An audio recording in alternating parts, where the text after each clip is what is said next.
सो hey guys, मैं सत्या और मैं बहुत खुश हूँ और आप देख रहे हैं हैप्पी लर्न विद सत्या, है ना। तो जैसा कि हमेशा मेरा एक कोटेशन रहता है और कोटेशन के साथ ही मैं अपनी लेक्चर की जो है वो शुरुआत करती हूँ। तो आज कोटेशन मेरा नहीं है, वो जिसके परिचय की ज़रूरत नहीं है, एपीजे अब्दुल कलाम जी का जो है कहा हुआ एक कथन है, जिसके साथ मैं अपनी क्लास की शुरुआत करूँगी, क्योंकि ऐसे ही कथन की अभी ना हमको बहुत ज़्यादा ज़रूरत है। तो जब भी वो अपने स्पीच में उनसे कोई पूछते हैं कि आप अपनी ज़िंदगी मतलब हमें अपनी ज़िंदगी में सक्सेस होने के लिए क्या करना चाहिए, तो वो हमेशा कहते हैं कि हमें अपनी ज़िंदगी में एक ग्रेट लक्ष्य बनाना चाहिए और उस एक ग्रेट लक्ष्य बनाकर उसके पीछे कंटिन्यू मेहनत करना चाहिए और मेहनत करते रहना चाहिए। हमको गिव अप नहीं करना चाहिए जब तक हमको सफलता नहीं मिल जाती है, ठीक है। तो इसी के साथ आज की क्लास की शुरुआत करती हूँ। और देख, बिल्कुल भी ना छोड़ की बिल्कुल भी जाने की कोशिश मत करना, क्योंकि आज छत्तीसगढ़ी टाइप के मतलब मैं पढ़ाने वाला हाँ एकदम मतलब कि रोचक टाइप का कहाँ मतलब कि आज का क्लास है, क्योंकि इसके पीछे मैंने काफ़ी मेहनत की हुई है ना। और ये मेहनत आप लोग को दिखेगी भाई, क्योंकि देखो मैं पहली बार क्लास ले रही हूँ, तो हर दिन का क्लास मेरा जो है वो एक अलग ही लेवल का जो है वो होने वाला है। तो जो है वो स्टार्टिंग में मतलब मैं मेहनत करना सीख रही हूँ और आई होप कि आज का क्लास आप लोगों को बाकी दिन से बेहतर ही लगेगा, ठीक है। तो सबसे पहले मतलब मैं यूट्यूब पर जितने भी मैं क्लासेस देखती हूँ वो क्या करते हैं, एक चीज़ को ना 4 बार क्वेश्चन बना के दे रहे हैं और उससे ना टाइम वेस्ट हो रहा है। तो मैं क्या करी हूँ, मतलब जैसे कि मैं यहाँ पे लिखी हूँ भाषा का अर्जन, ठीक है। तो भाषा अर्जन जो है वो क्या है, तो इतने बार क्वेश्चन आ चुका है, ये तीनों जो है क्वेश्चन के रूप में आए हैं ना। एक अवचेतन प्रक्रिया है ना, एक अनौपचारिक प्रक्रिया है और ये जो है वो हमको हमारी मातृभाषा से मिलती है। तो यहाँ से भाषा का अर्जन क्या है, तो यहाँ से 3 क्वेश्चन जो है वो हमारे क्लियर हो जाते हैं। एमसीक्यू के लेवल में अगर देखा जाए तो यही हमारा 3 क्वेश्चन है, जिसको घुमा फिरा के आपका 10-15 मिनट ख़त्म कर दिया जाता है, ठीक है। तो आगे बढ़ते हैं। तो भाषा का अर्जन क्या है ये पता चल गया, ये एक अवचेतन प्रक्रिया है जो हमको मतलब कि ना ऐसी प्रक्रिया जिसके बारे में हम अचानक सीख लेते हैं, मतलब कि अपने घर में रहते हैं और सब लोग छत्तीसगढ़ी में बात करते हैं, तो हम भी छत्तीसगढ़ी में बात करना स्टार्ट कर देते हैं, या हमारी जो भी लैंग्वेज होगी, तेलुगु होगी, मलयालम होगी, जो भी हमारी मातृभाषा होगी उसमें हम सीखना स्टार्ट कर देते हैं, ठीक है। उसके बाद आगे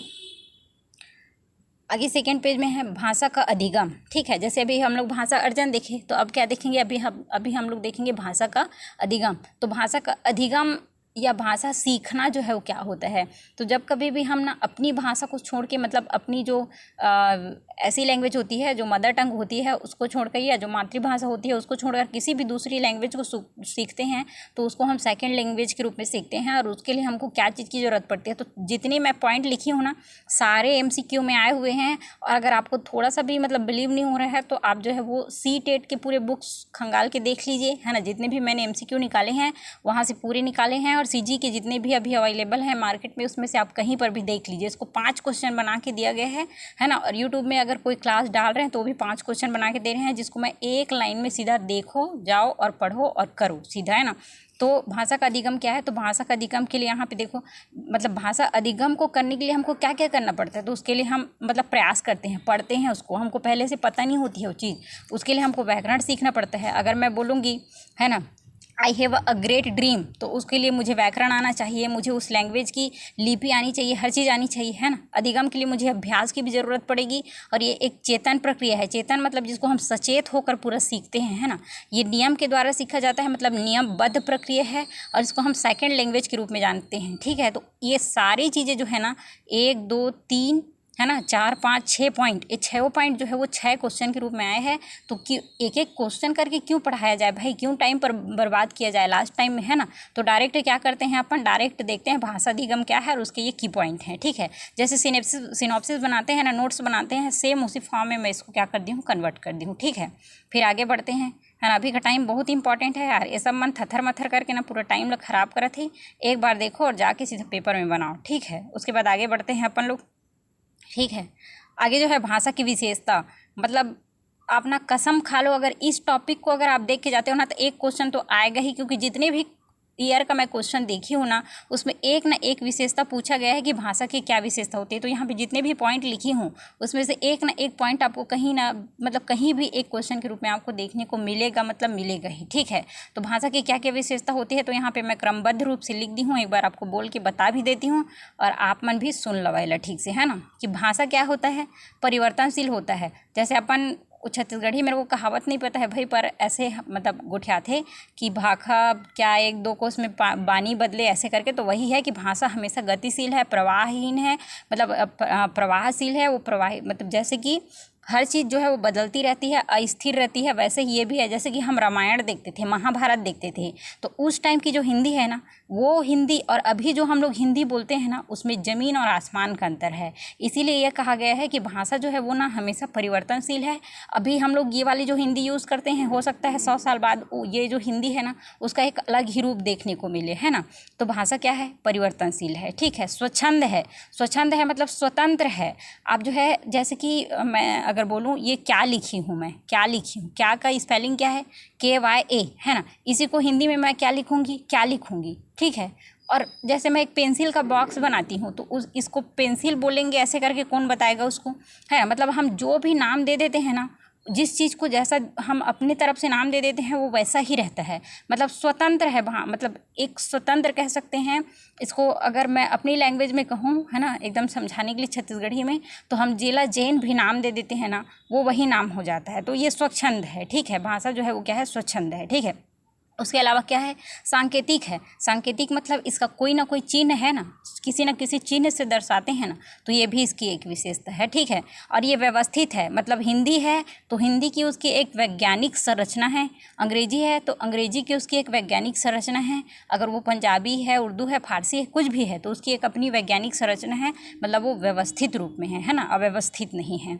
सभ्यता संस्कृति की वाहक है, मतलब कि हम किस चीज़ से जानते हैं? हड़प्पा सभ्यता के बारे में हम कैसे जाने हैं, या किसी भी चीज़ के बारे में, इतिहास के बारे में, रामायण के बारे में, या किसी भी चीज़ के बारे में हम कैसे जानते हैं? तो हम कैसे जानते हैं? तो वो कहीं ना कहीं लिपि के रूप में लिखी हुई मिलती है, तब जाके हम जानते हैं कि उस टाइम 5000 साल पहले या इतने साल पहले ये चीज़ हुआ था, ऐसे करके। तो भाषा जो है वो क्या होती है? हमको हमारी संस्कृति, हमारे समाज के बारे में भी जानकारी देती है। और सबसे इम्पॉर्टेंट पॉइंट को ऊपर में लिखना चाहिए था, उसको मैं लास्ट में लिख डाली हूँ। ये हमारे शिक्षा में सबसे ज़्यादा महत्वपूर्ण योगदान देता है। मेंस में ना यही सब टॉपिक इंपॉर्टेंट होता है, मतलब वहाँ पे मेंस वाला चेकर क्या करता है, मेन जो टॉपिक होता है ना वो उसको ऊपर ढूंढता है। अगर बच्चा उसको ज़रा सा भी नीचे लिख देता है ना, तो समझ जाता है कि प्रेफरेंस देने में इसकी गड़बड़ी है करके, है ना। तो इन टॉपिकों को तो अभी खैर हमको CG टेट के बारे में देखना है, ठीक है। आगे देखते हैं। आगे मोस्ट इम्पॉर्टेंट है भाई, ये मतलब ना इसलिए दिया जाता है, जिसको मतलब ऐसे बोलते हैं ना, बच्चे लोगों को भुलाने के लिए 2-4 रुपए दिया जाता है, वैसा टाइप का क्वेश्चन है कि उस गरीब से कम एक आध क्वेश्चन बन जाए, जो मतलब एक आध अक्षर पढ़ के आया है ना, उसके लिए वैसा टाइप का है, ठीक है। भाषा कौशल कितने प्रकार के होते हैं? तो ये 4 प्रकार के होते हैं, ठीक है। मैं इसको लेज़र करके याद की हूँ। लेज़र में जो जो चीज़ आ रहा है, लेज़र में एल आ रहा है, एस आ रहा है और आर आ रहा है, तो ये तीनों तो ऐसे ही याद हो गया। और एक नहीं है तो क्या है? वो W, वो लास्ट में आएगा, है ना। तो एल फॉर क्या होता है? लिसनिंग, और लिसनिंग मतलब होता है सुनना। एस फॉर स्पीकिंग होता है, स्पीकिंग मतलब होता है बोलना। और आर फॉर जो है वो क्या होता है? रीडिंग होता है, रीडिंग मतलब पढ़ना। और W मतलब राइटिंग होता है, उसका मतलब लिखना। किसी भी मतलब तरीके से एक क्वेश्चन ही आपसे बनेगा, और वही भुलियारने वाला क्वेश्चन है, ठीक है। आगे देखते हैं क्या है। ये महाशय ना इतिहास गवाह है कि इसके नाम से एक भी क्वेश्चन ना अभी तक छूटा नहीं है, मतलब कि ये हमेशा ना नॉम चॉम्स्की, मतलब एक क्वेश्चन इसका बनेगा ही, मतलब बनेगा, मतलब जितने भी हम लोग CDP के जितने भी पोर्शन होते हैं, चाहे वो गणित में हो, हिंदी में हो, चाहे वो CDP में हो, चाहे किसी भी सब्जेक्ट में हो, इनके नाम से एक क्वेश्चन आएगा, मतलब आएगा, ठीक है। इन्होंने क्या कह दिया, एक लाइन में अगर इनके बारे में बताना चाहूँ तो ये बोलता है कि किसी भी जो बच्चा है ना, उसके दिमाग में LED होता है। LED जो है उसको हिंदी में क्या बोलते हैं? भाषा अधिग्रहण यंत्र बोलते हैं, ठीक है। तो भाषा अधिग्रहण यंत्र जो है हर बच्चे के दिमाग में होता है, तो मतलब बच्चे के दिमाग में होता है, तो पैदा होते ही वो ऐसा नहीं बोलता है कि मम्मी मुझे दूध पियाना है और मेरे को पानी चाहिए, मेरे को इधर जाना है उधर, ऐसा नहीं है। वो देखेगा, सीखेगा, लेकिन सीखने की जो क्वालिटी है वो, और उसके दिमाग में ना LED पहले से फिट है। और दूसरा चीज़, एक और इम्पॉर्टेंट चीज़ बोलते हैं, और दोनों चीज़ें जो है ना वो क्वेश्चन के रूप में पूछा जा चुका है। क्या चीज़? पहले बात तो ये LED के बारे में बता दिया कि बच्चे के दिमाग में क्या होता है? LED होता है करके। दूसरा ये भी बताया है ये कि जो हम लोग व्याकरण पढ़ते हैं ना, व्याकरण है ना, वो उस व्याकरण को सीखने के लिए, जैसे मैं बोलूँगी कि मैं अपनी भावनाओं को व्यक्त नहीं कर पा रही हूँ, ये क्या है? ये हमारा हिंदी है, बहुत सरल लगा, है ना। मैं अपन बारे में कुछ नहीं गुठिया पावा था, ये क्या है? छत्तीसगढ़ी है। ये मेरी मदर टंग है, इसलिए मैं इसको अच्छे से बोल ली। हिंदी को मैं पढ़ने लिखने वाली हूँ, इसलिए बोल ली। I have a can't explain my views, ये क्या हो गया? इंग्लिश हो गया।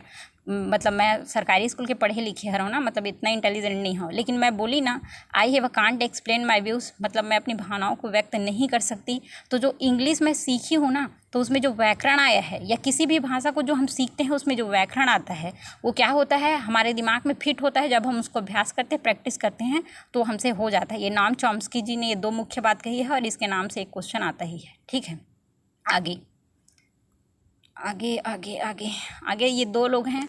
ऐसे की पॉइंट्स मतलब निकाल के लिखी हूँ कि आपको ना 1 सेकंड का भी टाइम वेस्ट नहीं होगा। ठीक है, ये एक्सपीरियंस है, मैच्योरिटी है, भले ही आदमी इसके बारे में जो भी सोचे। वाइगोत्स्की और प्याजे, ठीक है, यहाँ प्याने लिखा गया है यार, ठीक है, इसको प्याजे कर लेना, ये प्याजे है। ठीक है, तो यहाँ पे इन्होंने 3 मुख्य बातें की है और तीनों प्रश्न मतलब जो है किसी न किसी साल अल्टरनेट पूछा ही गया है।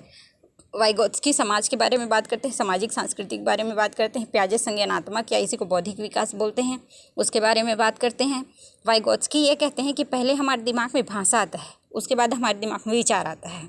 और वाइगोत्स्की ये कहते हैं कि बच्चा जो अपने आप से बड़बड़ाता है और ऐसे बोलता है ना कि ये मेरी गुड़िया है, इसके साथ शादी करवाऊंगा, ये मेरा गाड़ी है, वो इधर ढूल रहा है, ये हो रहा है, वो हो रहा है, तो वो क्या करता है, बच्चे अपने आप को दिशा देता है, स्वनियमन करता है। ठीक है, इतनी सारी बातें जो है कौन बोलता है, वाइगोत्स्की बोलता है। उसी को प्याजे क्या बोलता है, प्याजे ये बोलता है कि पहले भाषा नहीं आता, पहले विचार आता है, उसके बाद क्या आता है, भाषा। ठीक है, और उसके बाद ये बोलता है कि जो बच्चा ना मतलब 3 साल का एवरेज जो 2 से 3 साल का होता है, तो वो आत्म केंद्रित होता है। ठीक है, ये क्वेश्चन ना हजारों बार आदमी गलती करता है और ये गलती होती ही रहती है। तो प्याजे कहता है कि बच्चा आत्म केंद्रित होता है, और आत्म केंद्रित होने का मतलब ये है कि वो सिर्फ अपने आप को इम्पोर्टेंस देता है, दूसरे को इम्पोर्टेंस नहीं देता है। गुस्सा, अगर उसकी बात कोई नहीं मानते हैं तो गुस्सा हो जाता है, वो उनसे नाराज़ हो जाता है और अपनी तरफ से अलग अलग हरकत करने लगता है। ठीक है, तो ये तीनों चीज़ें जो है वो प्रश्न मतलब यहाँ पे 6 ठने MCQ बता दी मैं ना, है ना, वो 10 घंटा आपका बर्बाद करने का कोई पर्पज़ नहीं है। यहाँ पे 6 क्वेश्चन आपका बन चुका है अभी तक, ऊपर से नीचे तक जितना भी बताई हूँ उतने में अभी यूट्यूब वाले कम से कम आप लोगों का मतलब 2-3 घंटा तो मान के चलो ख़त्म हो जाए रहता है ना, जो कि अभी 12-13 मिनट नहीं हुआ है। ठीक है, आगे देखते हैं क्या है। ये एक महान आत्मा है। ठीक है, महान आत्मा ही है भाई, हमको मतलब अध्यात्म ज्ञान की प्राप्ति करवा दिए हैं। BF स्किनर कहते हैं इसको। ठीक है, इनका फ़ोटो लगा दी हूँ मैं बगल में, आप इनके दर्शन कर सकते हैं। ठीक है, तो ये क्या कहते हैं, ये एक अच्छी बात बोलते हैं और उसको अगर ना यूज़ करोगे तो सही भी बोलते हैं ये, क्योंकि मैं अभी इंग्लिश बोलने की प्रैक्टिस कर रही हूँ ना, तो मुझे इनकी बातें ना आजकल कुछ सही भी लगती है। BF स्किनर ये कहते हैं कि कोई दूसरी भाषा है ना, उसका भी हम क्या कर सकते हैं, अर्जन कर सकते हैं। मतलब कि अभी तक हम लोगों को जितने भी साइंटिस्ट आते थे वो क्या बोलते थे कि अर्जन सिर्फ हम अपनी मदर टंग या मातृभाषा को ही मतलब कर सकते हैं अर्जन, और बाकी भाषा को हमको क्या करना पड़ता है, लर्न करना पड़ता है, सीखना पड़ता है, अधिगम करना पड़ता है। उसके लिए व्याकरण जानना है हमको, उसके लिए दुनियादारी जानना है पूरा हमको। लेकिन ये BF स्किनर ये कहते हैं कि अगर हमको किसी दूसरी भाषा को सीखना है ना, तो उस मतलब दूसरी भाषा है उसको सीखना नहीं पड़ेगा, उसको भी हम अर्जन कर लेंगे। लेकिन भाई उसके लिए 5 पॉइंट आपको फॉलो करना पड़ेगा। तो क्या 5 पॉइंट फॉलो करना पड़ेगा, ये 5 पॉइंट को आप फॉलो करेंगे ना तो आप भी दूसरी भाषा में पारंगत हो सकते हैं, वैसे ही जैसे हम छत्तीसगढ़ी जानथन। ठीक है, तो क्या क्या बोलता है, पहले तो ये बोलता है कि सीखने की परिकल्पना, मतलब आपको सीखने की मतलब इच्छा होनी चाहिए, परिकल्पना होनी चाहिए, कल्पना होनी चाहिए कि जब मैं फ्लुएंटली इंग्लिश बोलूँगा तो कैसे बोलूँगा, जब मैं फ्लुएंटली उर्दू पंजाबी कुछ भी बोलूँगा तो कैसे बोलूँगा। परिकल्पना, सीखने की इच्छा होनी चाहिए। मॉनिटरिंग करना है, मॉनिटर करना है अपने आप को, बोलना है, प्रैक्टिस करना है, गलत आए चाहे सही आए बोलना है प्राकृतिक क्रम में। जैसे कि हम ऐसे सोचते हैं ना कि छत्तीसगढ़ी हमारा प्राकृतिक है, नेचुरल है, हमारा है, वैसी टाइप का आपको प्राकृतिक रूप से उसको बोलना है, इनपुट देना है। मतलब कि हमको नई नई चीज़ें उसी भाषा में जिसको हम सीखने की कोशिश कर रहे हैं, मतलब अर्जन कर रहे हैं, उस एटमॉस्फेयर में, उस पर्यावरण में, उस परिस्थिति में रह के उन चीज़ों को ग्रहण करना है। और 5वीं और अंतिम बात ये बोलते हैं कि वो क्या होना चाहिए, प्रभावी होना चाहिए। इस तरीके से कोई भी अन्य लैंग्वेज है उसको हम क्या कर सकते हैं, अर्जन कर सकते हैं। जैसे कि इसका बेस्ट एग्जांपल ये है कि अगर हम यहाँ अच्छे से पढ़ लिख लिए, यहाँ अच्छा पढ़ने लिखने के बाद अगर हमारे आसपास के किसी देश में जाके हम ना जॉब करना स्टार्ट कर देते हैं, तो डेफिनेटली हम अपने यहाँ की भाषा को 10 साल 12 साल बाद भूलने लगते हैं, मतलब मिश्रित में आ जाता है। जैसे कि हम बीच में बोलते ही रहते हैं ना, मतलब वहाँ जाने के बाद हम यहाँ आएंगे तो यहाँ आने के बाद हम हिंदी में बात करते रहेंगे या छत्तीसगढ़ी में गोठियाते रहो, कर बाद बीच में वो वाली भाषा ऑटोमेटिक आ जाती है। उसी को स्किनर जो है वो अपने भाषा में बोले हैं। और इसको इतना डील करने का मतलब ये है कि अधिकतर, ये जो है ज़्यादातर तो नहीं कहती, पर मतलब पूछा गया है, अल्टरनेट पूछा गया है तो पूछने की संभावना प्रबल बनती है इनकी। ठीक है, 5 तरीके से इन्होंने कहा है। उसके बाद है शिक्षण सूत्र। किसी न किसी तरीके से ये मतलब पूछ दिया जाता है कि शिक्षण सूत्र जो है वो होते तो बहुत सारे हैं, पर इंपॉर्टेंट जो है 3 तरीके के हैं। ज्ञात से अज्ञात की ओर, ठीक है, मूर्त से अमूर्त की ओर, सरल से जटिल की ओर। कोई बच्चा है, पहली क्लास के बच्चा के बारे में सोचिए आप, या 6वीं क्लास के बच्चे के बारे में सोचिए आप। पहली क्लास के बच्चे को अगर आप त्रिभुज बता रहे हैं, उसको बताने से पहले अगर आप उसको समोसा के बारे में बताते हैं तो वो जल्दी सीखेगा। ठीक है, 6वीं क्लास का अगर कोई बच्चा है, ठीक है, 6वीं क्लास का अगर कोई बच्चा है, उसको आप सौर मंडल के बारे में बताने जा रहे हैं। सौर मंडल बताने से पहले बिलासपुर में अगर कोई तारा मंडल देखे होंगे, नहीं देखे होंगे तो कोई बात नहीं, हम बर्दी देखे हैं ना गांव में, बर्दी, ठीक है, वहाँ जाके अगर उसका एक एग्जांपल दे देना कि ऐसे ही जैसे गाय घूमते रहते हैं वैसे ही ऊपर सौर मंडल में सूर्य पृथ्वी तारे सब ऐसे घूमते रहते करके, तो जल्दी सीख जाएगा। सरल से जटिल कहने का मतलब ये है कि अगर उसको पहले क कलम का सिखाया जाए, उसके बाद छतरी का, ऐसे करके मतलब अगर उसको क्रमबद्ध सिखाया जाए ना तो वो जल्दी सीखेगा। तो ये शिक्षण सूत्र मुख्य 3 हैं और बहुत सारे होते हैं, पर मुख्य 3 होते हैं, जिस तीनों से क्वेश्चन बना है, इसलिए इन तीनों को मैं हाईलाइट करके लिख दी हूँ। ठीक है, आगे उसके बाद ये 3 हैं, है ना। उसके बाद है त्रिआयामी शिक्षण सूत्र। किसने दिया है? जॉन डूवी ने दिया है त्रिआयामी शिक्षण सूत्र। टू द पॉइंट MCQ से निकाल के फॉर्मेट करके इसको मैं जो है ऐसा करी हूँ। क्यों? क्योंकि यहाँ से 3 क्वेश्चन बना था 3 तरीके से, और वो शॉर्टकट में ऐसा बना था कि सबसे पहले तो ये जो त्रिआयामी शिक्षण सूत्र है वो किसने दिया था? तो जॉन डूवी ने दिया था, जो कि CDP में हम हज़ारों बार पढ़ते रहते हैं। ठीक है, लेकिन यहाँ आने के बाद लगता है कि वो दूसरे जॉन डूवी हैं और उसको हम नहीं जानते हैं, ऐसा नहीं है, ये वही जॉन डूवी हैं, है ना। इन्होंने क्या कहा कि ये 3 इंस्ट्रूमेंट के बारे में बोलते हैं पढ़ने के लिए। एक अध्यापक होता है, एक विषय वस्तु होता है और एक छात्र होता है। ठीक है, सबसे इम्पोर्टेंट जो है वो क्या होता है? छात्र। अध्यापक मतलब इम्पॉर्टेंट मतलब ये नहीं कि अध्यापक है तो अध्यापक के हिसाब से सारी पढ़ाई होगी, ऐसी नहीं है। मतलब अध्यापक जो है वो लर्न कराते हैं, पढ़ाते हैं ये, ठीक है, और छात्र जो है वो पढ़ते हैं। लेकिन यहाँ प्रश्न ये नहीं बना है कि कौन पढ़ाता है और कौन पढ़ता है, ये बना है प्रश्न यहाँ पे कि इनके जो मध्य में है ना वो कौन पाया जाता है, अध्यापक, छात्र या विषय वस्तु। तो इसके मध्य में पाया जाता है विषय वस्तु, और यही प्रश्न के रूप में पूछा गया है। ठीक है, आगे देखते हैं इसके बारे में।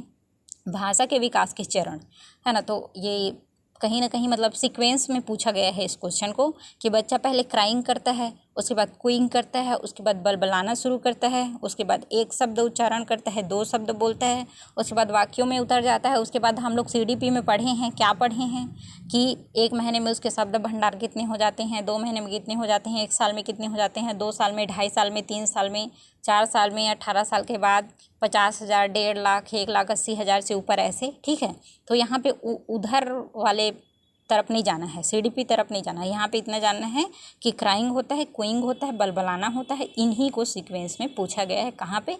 हिंदी पेडागॉजी में। ओके,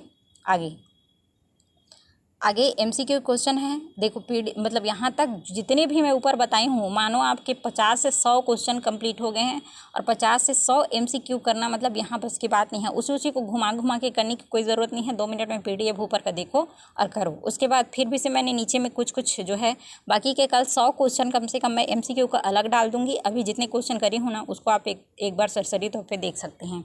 ग्रहण करने वाली जो कौशल होती है वो कौन कौन सी होती है, सभी को आपको पता है। बस एक बार आपको कंफर्म करना है, इसको देखना है, प्रैक्टिस करना है। ठीक है, खाना खाते खाते देखो, चाय पीते पीते देखो, लेटे लेटे देखो, 10-12 मिनट में ख़त्म करो और इसका प्रैक्टिस ख़त्म करो। ठीक है, तो ग्रहण करने वाले कौशल कौन कौन से हैं? तो सुनना और पढ़ना। ठीक है, उसके बाद उत्पादक कौशल। उत्पादक कौशल मतलब जिससे कुछ चीज़ का निर्माण होता है। तो कब निर्माण होता है? जब हम बोलते हैं तब कुछ होता है, और जब हम लिखते हैं तो अपनी मतलब बोलते हैं तो हमारे अंदर से जो ज्ञान निकलता है, मतलब ज़्यादा इसमें ज्ञान देने की ज़रूरत नहीं है, सबको पता है इसी बारे में। फिर भी उत्पादन मतलब कुछ नया चीज़ बनना चाहिए, और ग्रहण मतलब हम बाहर से कुछ चीज़ ग्रहण करते हैं। तो ठीक है, दोनों क्वेश्चन बना हुआ है और बार बार पूछा गया है, और आपको पता भी है ये चीज़ें, ठीक है। और नहीं पता है तो एक बार देख लीजिए, ठीक है।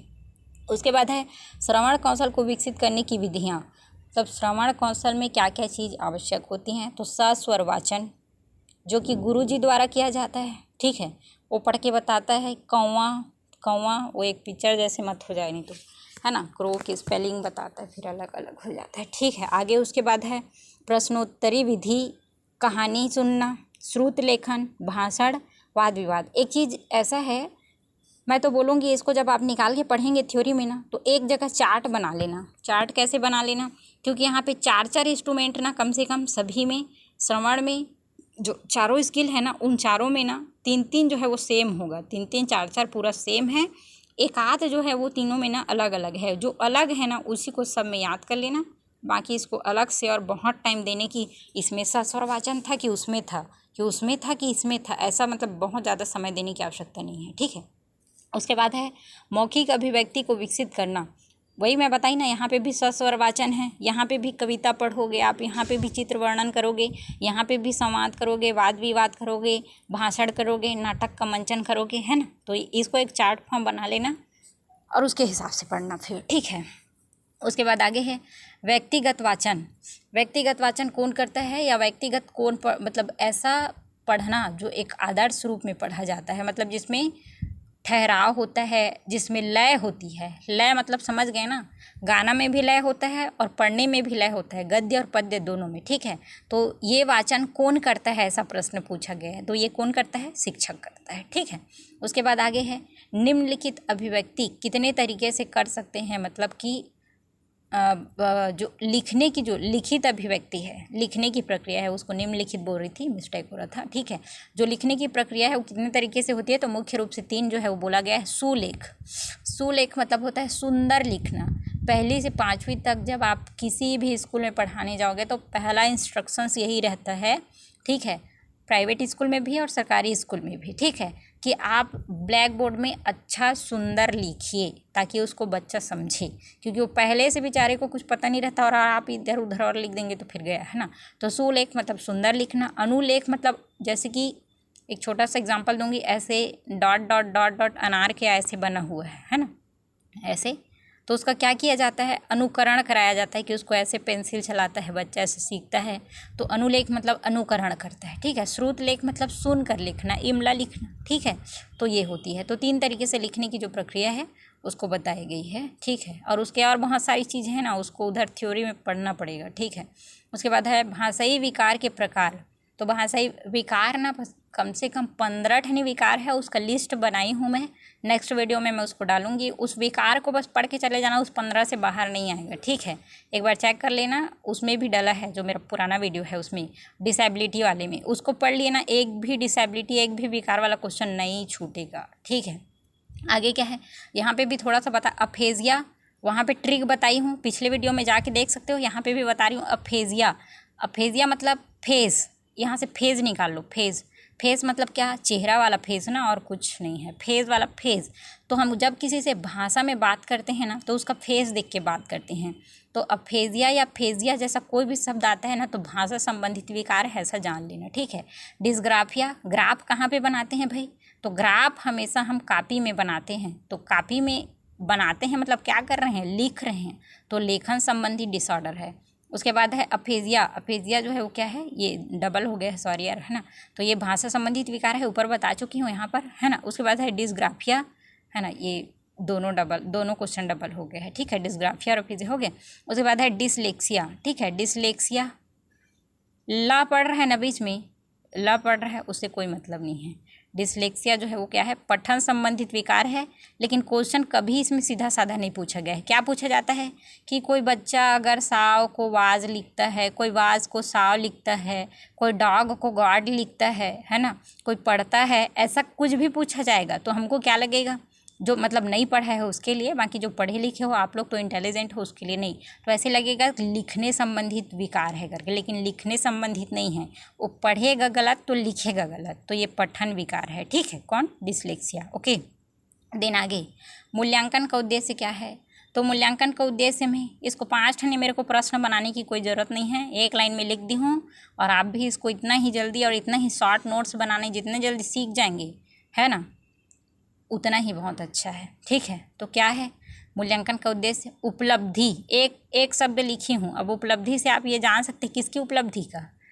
कुकुर बिलाई की उपलब्धि का तो पता नहीं करेंगे, किसकी उपलब्धि का पता करेंगे? बच्चे का, जो पढ़ रहा है, उसके उपलब्धि को जानने के लिए मूल्यांकन किया जाता है। उसकी गति कैसी है उसको जानने के लिए, उसकी रुचि किस क्षेत्र में है उसको जानने के लिए। ठीक है, क्या वो हमारे पढ़ाने की विधि से सफल हो रहा है, क्या असफल हो रहा है, क्या हम जो पढ़ा रहे हैं उसको कठिन लग रहा है कि सरल लग रहा है, हमारी अध्यापन विधि कैसी है, क्या वो प्रभावशाली है कि प्रभावशाली नहीं है। इसी में 10 ठने मैं प्रश्न बना देती और आपका पूरा 10 से 20-50 मिनट ख़त्म सीधा। तो वो 10 प्रश्न बनाने की ज़रूरत नहीं है। मूल्यांकन क्यों कराया जाता है? तो कभी पूछा जाएगा उपलब्धि को जानने के लिए, ठीक है, या कुछ और करने के लिए, गति प्रवाह को जानने के लिए, उसकी रुचि को जानने के लिए, उसकी क्षमता को जानने के लिए। तो उस सब चीज़ के लिए क्या किया जाता है? मूल्यांकन किया जाता है। ठीक है, ये उसके उद्देश्य है। ठीक है, आगे बढ़ते हैं। सतत मूल्यांकन के प्रकार। सतत मूल्यांकन के मुख्यतः 3 प्रकार हैं, बाकी और प्रकार होते होंगे, किसी बुक में दिया होगा तो नहीं पता, पर मैं जो पढ़ी हूँ उसमें 3 प्रकार हैं। निदानात्मक है, रचनात्मक है और योगात्मक है। निदानात्मक में क्या किया जाता है? पहले उसको क्या समस्या है उसको देखा जाता है। जैसे कि 4 लोगों के बीच में खड़ा होकर वो बच्चा अगर उत्तर नहीं दे पा रहा है तो उससे पहले बात किया जाएगा, क्या समस्या है बेटा, फलाना दैसे दैसे दिक्कत है, हाँ बेटा ते बोले धरवे ना तो फिर सब ठीक लगे धरली, वो उसका निदान हो गया। ठीक है, पहले समस्या जानना, उसके बाद उसका निदान करना या उपचार करना निदानात्मक कहलाता है। रचनात्मक, अगर कोई बच्चा अच्छा चित्र बना रहा है, कोई अच्छा मॉडल, आजकल हर स्कूल में पता है प्रतिवर्ष मॉडल जो है इसरो, नासा, ऐसे जो वो हैं वो ऑर्गेनाइज कराते हैं। ठीक है, बिलासपुर के मल्टीपर्पज़ स्कूल के बारे में अगर सुने होंगे तो पिछले साल वहाँ से 10 मॉडल गया था। 10 मॉडल मायने रखता है भाई, है ना। तो हर वर्ष जो है कुछ ना कुछ क्रिएटिविटी कराई जाती है। और दूसरी जगह की क्रिएटिविटी की बात छोड़ो, जिस भी स्कूल में बच्चा किसी भी क्रिएटिविटी में अच्छा है तो उस पर ध्यान दिया जाता है, उसको फीडबैक दिया जाता है, उसको अच्छा करने की कोशिश कराई जाती है, क्रिएटिविटी कराई जाती है। रचनात्मक कहलाता है। योगात्मक में वो क्या अचीवमेंट किया, बेस्ट क्या किया, साइंस में बेस्ट किया, किस में बेस्ट किया। योगात्मक उसका टोटल कैलकुलेशन करते हैं कि किस में बेस्ट किया। ठीक है, तो ये 3 तरीके से सतत मूल्यांकन होता है। एक व्यापक मूल्यांकन भी होता है, सतत एवं व्यापक मूल्यांकन की तकनीक। ठीक है, तो व्यापक मूल्यांकन को शायद मैं यहाँ पे लिखना भूल गई हूँ। व्यापक मूल्यांकन भी है 2 तरीके का, शैक्षिक और एक और है यार मैं उसको भूल रही हूँ। ठीक है, उसको भी देख लेना, वो भी पूछा जा सकता है प्रश्न में। ठीक है, अब यहाँ पे ये बोला गया है कि सतत एवं व्यापक मूल्यांकन की तकनीक कितनी है। ठीक है, तो कितने तरीके से कर सकते, इसको पूछा जा सकता है। हम लोगों से भी तो होता है, हम लोग पीएससी का एग्ज़ाम दिलाते हैं तो क्या होता है, साक्षात्कार होता है। हमारे जब कोई हमसे बड़े साहब आके हमारे क्षेत्र में हमारे कार्य को देखते हैं उसको निरीक्षण बोलेंगे। ठीक है, कोई हमको कार्य दिया है उसको कर रहे हैं कि नहीं, दत्त कार्य होता है।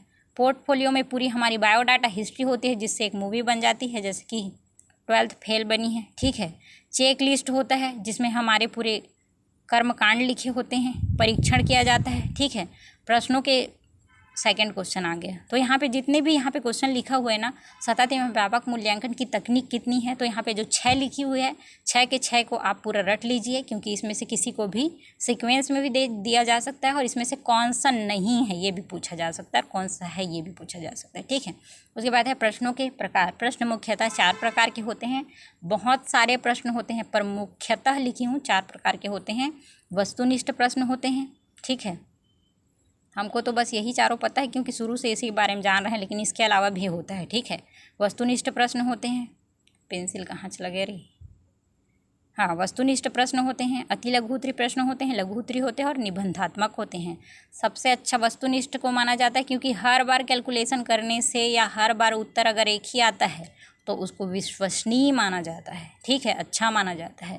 और जहाँ अपनी पूरी मन की भड़ास निकाली जाती है उसको भी अच्छी मानी जाती है।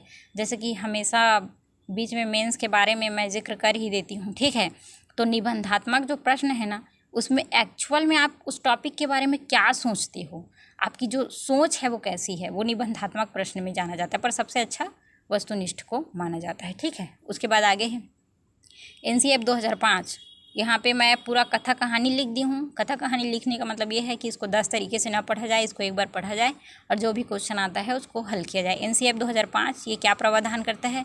यह विधान करता है कि भाषा शिक्षण जो है वो कैसी होनी चाहिए, मातृभाषा में होनी चाहिए। कहाँ पर? प्राथमिक स्तर पर, ठीक है। उच्च स्तर पर हमको मातृभाषा में पढ़ाते रहेंगे, एक गिलास पानी दे बेटा, ऐसा नहीं है। उच्च स्तर पर एक अभी जो न्यू एजुकेशन पॉलिसी आई है उसके अंतर्गत पूरा कोर्स जो है वो एक स्पेशल तरीके से डिज़ाइन किया गया है उसमें, लेकिन 5वीं तक मातृभाषा का उपयोग दिया गया है, जो कि यहाँ भी बोला गया है एनसीईआरटी 2005 में, ठीक है। उसके अलावा क्या है, टीचर जो हैं वो अच्छे स्तर के अगर हैं तो प्राथमिक स्तर पर ही इंग्लिश की शिक्षा प्रारंभ की जाए, लेकिन तब जब टीचर उस गुणवत्ता युक्त हैं तो। और सबसे इम्पॉर्टेंट बात को तो मैं यहाँ पे बताना ही भूल गई कि बच्चे का जो अनुभव है उसको संसाधन मानकर उसके साथ आगे पढ़ाई स्टार्ट करनी है, ये एनसीईआरटी 2005 कहता है, ठीक है। उसके बाद है आरटीई, है ना, राइट टू एजुकेशन 2009, जो कि 1 अप्रैल 2010 को लागू हुआ है। दोनों प्रश्न पूछा जा सकता है, कब लागू हुआ, कब क्या हुआ। 86वां संविधान संशोधन 2002 में यहाँ पे जो संशोधन हुआ उसके अंतर्गत इसको ये बताया गया है कि 6वीं मतलब जो 6 वर्ष से 14 वर्ष के जो बच्चे होते हैं उनको मुफ्त में शिक्षा उपलब्ध कराया जाए, और इसको जोड़ा गया है किसमें? आर्टिकल 21 का में जोड़ा गया है, ठीक है। और इसी में एक प्रावधान किया गया है, जो चील बोल हमारे सरकारी स्कूल में होता है ना, ठीक है, उसके अगेंस्ट है, ऐसा कहीं पे फॉलो नहीं होता होगा मेरे ख्याल से, ट्राइबल एरिया को छोड़ के ना, कि प्राथमिक स्तर पर 30 टीचर में मतलब 30 बच्चे में एक टीचर होगा, है ना, और उच्च प्राथमिक में 35 बच्चों में एक शिक्षक होंगे, और उनकी साप्ताहिक जो कार्य योजना है वो 45 घंटे की होगी। तीनों, चारों, पाँचों, 10 जितने पॉइंट लिखे हैं इन दोनों में सभी क्वेश्चन के रूप में आ चुके हैं, ठीक है। सीरियस होकर पढ़ लिया जाए, टाइम बचा के पढ़ लिया जाए, इसलिए सबको एक ही जगह लिख दी हूँ मैं, ठीक है। उसके बाद आगे क्या है, भाषा कौशल एक दूसरे से क्या होते हैं, अंतर संबंधित होते हैं, 10 बार पूछा जा चुका है। भाषा कौशल एकीकृत होते हैं, 10 बार पूछा जा चुका है। भाषा का क्रम जो है, जो ऊपर बताई थी लेज़र, LSRW, है ना, वही है। और बॉटम अप और टॉप टू बॉटम, ये दोनों में कन्फ्यूज़न होता है, इसको एक बार अच्छे से क्लियर कर लिया जाए। बॉटम अप का मतलब होता है कि हम बेसिक से, शुरू से, कलम के का, खरगोश के खा, अनार के आम, ऐसे यहाँ से शुरू करते हैं। वर्ण से शुरू करेंगे, शब्द सीखेंगे, वाक्य सीखेंगे, कहानी सीखेंगे, फिर पूरा कथा, मतलब आगे पूरा चलेगा, स्टार्टिंग से स्टार्ट करेंगे। और टॉप टू बॉटम मतलब टॉप के बारे में जानते हैं हम, ऊपर के बारे में जानते हैं, और उसी अनुभव के साथ जो है, उसी अनुभव के साथ नए ज्ञान को सीखना जो है वो क्या करते हैं, स्टार्ट करते हैं। उसको क्या बोला जाता है, टॉप टू बॉटम बोला जाता है। एनसीईआरटी 2005 जो है वो रचनावादी शिक्षा को बढ़ावा देता है। स्पेशली ये जो पॉइंट इसलिए लिखी हूँ क्योंकि एक क्वेश्चन बना हुआ है प्याजे के अनुसार, लास्ट है, बाकी क्वेश्चन कल कराया जाएगा, ठीक है। प्याजे के अनुसार बच्चों की सोच बड़ों से गुणात्मक रूप से भिन्न होती है, ठीक है। ये जो है प्याजे का क्वेश्चन है जो आया हुआ है, उसको मैं एज इट इज लिख दी हूँ, ठीक है। वैसे भी basic MCQ question previous year का करने का मतलब, मैं पहले भी अपने 2-3 जो भी वीडियो है उसमें मैं बोली भी हूँ, जो भी प्रैक्टिस सेट का सीरीज़ चल रहा है। देखो, छोटा चैनल या छोटे मतलब आदमी या कोई भी, किसी से भी अगर कंटेंट अगर बेस्ट मिल रहा है तो उसको देखो भैया, टाइम बचाओ अभी के टाइम में, ठीक है। तो बेस्ट ऑफ लक, पढ़ाई करते रहो। हर दिन मैं प्रैक्टिस सेट एक डालते रहूँगी, आप प्रैक्टिस करते रहिए, कम समय दीजिए और ज़्यादा क्वेश्चन हल कीजिए। Thank you so much.